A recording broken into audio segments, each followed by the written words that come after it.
Ito guys,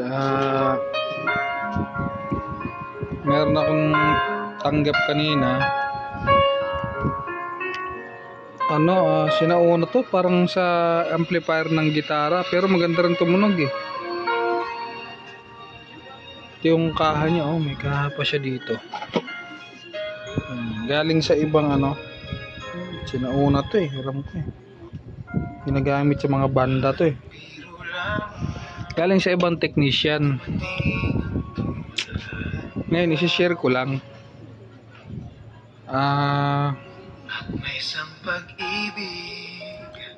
Ang issue kasi dati nito, walang power. Hindi siya nagpa-power. Ngayon, ito yung transformer niya. Ang sabi ng unang technician na pinagdalhan, sira na daw yung transformer. Oo nga, sira nga kasi wala nga siyang supply. Sira kasi wala siyang output. Kasi yung input niya hindi rin nakakapasok, kaya siya walang output. Ngayon wala siyang power. Ang ginawa doon sa may-ari, pinabili ng ganito. Yan, ito yung dati niya nakalagay. Nilagay niya dyan. Yan, dinikit niya dyan. Pinabili ng 12 volts na napakaliit na transformer. Sa Raon pa daw yata ito binili. Sa Raon. Yan ang pinabili. Kaya lang okay naman, nag-power naman nung ginamit nila to. Ginamit nila to, nag-power. Yan, umilaw din yan, umilaw din yung power niya nung ginamit nila to. Tinanggal na nila to, yung linya nito tinanggal. Pagkatanggal nila nito, di nag-power nga dito sa bagong bili. Ayaw tumunog daw. Ayaw tumunog doon sa IC na yan. Yung IC na yan, ayaw tumunog. TDA yan, TDA. Ang ginawa niya doon sa may-ari, pinabili niya na naman ng bagong ito na naman, ito na naman tayo. Pinabili niya ng bagong IC kasi sabi daw sira daw yung IC. Na ito yung bagong bili, ito yun. Pero tinanggal ko eh. Ito yung bagong bili nila ng IC. Tinanggal ko to nung dinala na sa akin. Pero kwento ko muna yung nangyari. Di pinabili ng ganito, hindi pa rin tumunog. Ngayon ang sabi, alam na daw niya ang gagawin, ganun to. Ang daming alibay doon sa may-ari. Hanggang sa umabot na daw ng kalahating taon doon sa shop na hindi naman nagagawa daw may sentimental value kasi to, kahit antique na, kahit hindi naman antique, may katagalan na rin tong amplifier na to may sentimental value sa may-ari, kaya gusto niya mabuhay. Ngayon sabi ko doon sa may-ari, kung gusto mo, kung makukuha mo doon kako sa shop na yon, kasi yung shop na yon, yung pinapasukan ko rin yon, pero hindi ko pinakikialaman yung unit na yan kasi tanggap nila yan. Tanggap kasi nila to, kaya ayoko mangialam.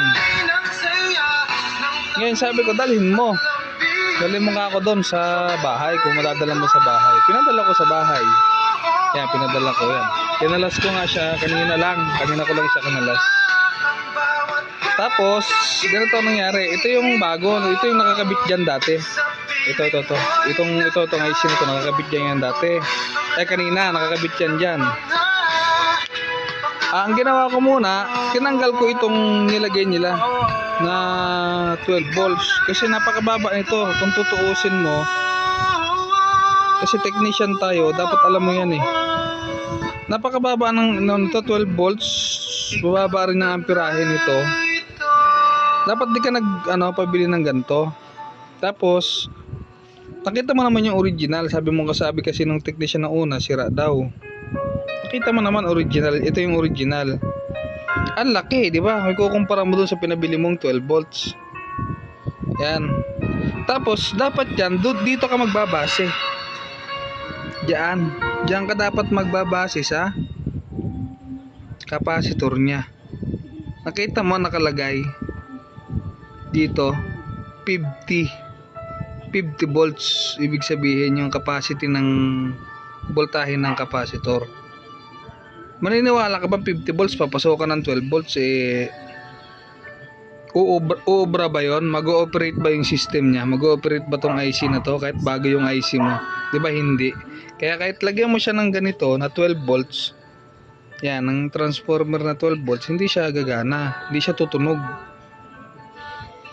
Ngayon, napaisip ako, ang ginawa ko, kasi nung dumating yan dito, nakakabit pa rin yung lumang transformer, pero lahat yan nakaputol. Ang nakakabit, itong bago na maliit. Pero nagpa-power siya, nagkaganyan, no? Umiilaw yan, umiilaw. Pero hindi tumutunog. Ginawa ko, tinanggal ko yung linya nito. Ito. Lahat ng linya nitong maliit na to, itong maliit na transformer, yan, tinanggal ko yan, yung bago niya, transformer. Pero gumagana naman yun, kaya lang alam ko baba kasi yun. Kasi ang pinagbasihan ko dyan ito dito ka magbabase kasi sa niya, sa filter capacitor. Ano yan 50 volts ang nakalagay, no? 50 volts ang nakalagay dyan. Hindi ko lang kung ATUF ba yan o ano. Hindi ko kasi makita yung niya kasi may glue. Pero doon lang ako nagbase. Ang ginawa ko kasi, kahit na ikinat nila to, ito, kinat nila yung dito sa original transformer, kinat niya. Pinagtiyagaan ko tong transformer, hinanap ko kung bakit ayaw niyang maglabas ng supply. Tama naman yung unang technician, hindi naglalabas ng supply yung transformer. Pero ang dapat naghanap din sila ng transformer na kaparehasan nito kung ayaw nilang i-repair to. Pero na-repair ko, nadali ko siya itong transformer na to. Dito biniyak ko siya dito. Pagkabiyak ko dito, lahat yung biniyak ko hinanap ko kung saan siya nagkulang, kung saan siya, kasi pag tester ko dito sa main AC, yan sa main AC, wala siyang reading. Wala siyang reading dito, yan dalawang yung puti at saka itim, walang reading. Hindi talaga mag-out yan kasi walang reading Tama naman siya, sira nga to. Pero ang ginawa ko, ni-repair ko to. Ang ginawa ko, kinuha ko yung fuse niya dito kasi nga nag-open, biniyak ko biniyak ko yan dyan banda. Nirekta ko na lang siya kasi meron pa naman yung fuse dito. Ayan meron pa naman yung fuse dyan, dalawa pa nga yan ayan, may fuse pa yan dyan. Kaya nirekta ko na lang dito kasi nga nag-open na to. Ngayon naglabas na siya ng supply. Ang ginawa ko kanina, ito nakakabit, binaklas ko na to. Ito binaklas ko na, tinanggal ko na siya, binalik ko yung original. Itong original pa rin na hindi nila makalas-kalas nung una, kinalas ko pa nga to kanina tsaka ako sa troubleshoot. Ngayon nung nakuha ko yung trouble niya, nagkaroon siya ng supply, tinap ko na ulit dito. Yan, tinap ko na dyan. Ngayon pag tap ko dyan, nakita ko naman tong IC na bago nila, sunog to. Ito sunog yung IC na yan na bago nila. Ito yung bagong bili. Ito. Yan yung bagong bili. TDA 7294 ang number nito, hindi lang makita. Pero nakalista na yun dito sa sa kaha niya kasi nga ipapabili ko sana sa may-ari. Yan. Pero ang ginawa ko, naalala ko yung kwento sa akin ng may-ari na pinabili nga daw siya ng ganitong pyesa. Ngayon sabi ko, nasaan yung luma? Naalala ko nung nagpagupit ako sa kanya kasi barbero yung may-ari. Sabi niya, nasa akin pa yung luma na pyesa. Sabi niya, yung lumang ganto. Ngayon ang ginawa ko, kasi nga sunog nga to, kanina pumunta ako, kasama ko yung anak ko, pinuntahan ko siya doon sa barbershop kasi medyo malapit lang naman sa amin yung pinagugupitan niya. Kinuha ko sa kanya yung original na IC, itong original na TDA na sabi nung ipalitan daw kasi nga ayaw tumunog, sira daw to, kaya pinalitan ng bago. Ngayon pagtingin ko naman kanina medyo may puti na siya dito, kaya sabi ko parang alanganin na ako, kahit na okay na yung transformer niya, kung susubukan ko pa rin patunugin dito, alanganin ako kasi nga meron ako nakitang dot na puti na sunog na parang umalsa sa dito. Kaya ngayon Pinilit kong pumunta ron sa barbershop. Hinanap ko sa kanya yung luma. Ayun yung luma. Ayun yung luma.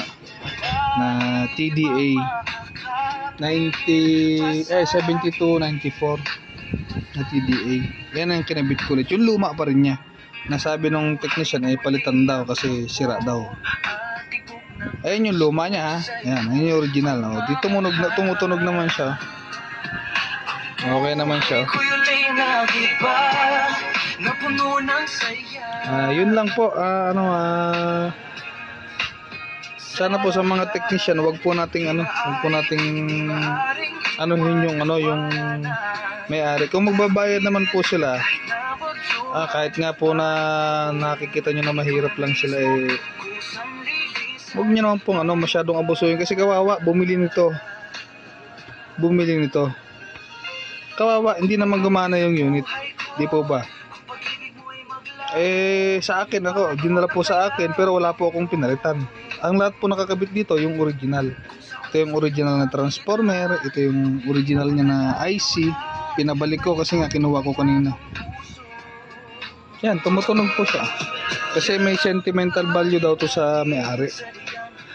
Ito yata yung kauna-unahan niyang pundar ng ampli na panggitara. Hindi ko alam. Mahilig kasi sa music yung may-ari nito eh. Ito yung kaha niya. Meron po itong kaha na maganda yun. Maganda ang kaha niya. Plywood na makapal. Pang mobile to, pang mga banda. Ano bang tatak na ito? Vintage, no? Meron mo? Vintage ang tatak niya. Saan na ba yan? Saan bubuhayin tong lobat na pala, kaya pala ayaw umilaw ng aking Ayan, mapakita ko sa inyo. Ang tatak niyan ay vintage, no? Sinaunang amplifier pero may sentimental value sa may-ari. Sa mga pang electric guitar. Ayan. Ayun lang po, wag po nating kawawa naman po kasi yung yung may-ari. Tulad pinabili nito tapos di naman gumana. Diba po? Pakita ko sa may-ari yun. Okay na ngayon yung unit nyo. Nagamit ko lang yung speaker, maliit lang. Yan pa rin yung ginamit ko, yung transformer niya. Kasi ito sira ang transformer niya. Pag nagagawa ka ng electric fan, alam mo yan Ito to. Ayan. Kung nagre-rewind at naggagawa ka ng electric fan, alam mo yan. Hindi naman lahat kasi yung ibang transformer na tulad ng madalit, wala nang ganito, wala nang thermal fuse, tawag naman thermal fuse. Ito lang ang sira nito. Yung transformer na to, ang sabi ng may-ari ay bumili ng ganito. Walang makita yung sabi ng technician para na una, bumili ng ganito daw transformer. Walang makita. Ngayon, pinabili siya noon, nung maliit na transformer. 12 volts. Ang nilalabas dapat nito, sa AC is 22 volts. Hindi kayang patunogin ng 12 volts yung IC na yon. Hindi niya kayang patunogin ng 12 volts yun. Kasi ang nakalagay sa filter is 50 volts. Doon ka na lang magbase kung talagang ka sa electronics, diba? Doon ka magbabase kung pag-aaralan mo Ayun lang po. Ito lang naging sira nito. Ito open to Open. Ang nangyari, hindi na dumadalo yung kuryente palabas sa kabila. Kaya pala walang output itong transformer niya na malaki. Ito, wala tong output. Ngayon, nung na-trace ko siya, hinalwat ko talaga to Kinalkal ko yan. Pinagtitiklap ko, pinaghihiwa ko yan kanina. Pinaghihiwa ko yung mga balat niya. Medyo madilim na lang kasi lobat ng cellphone namin Pati yung kabila, pinaghihiwa ko yan. Ngayon, okay na. Okay. Hanggang dito na lang po.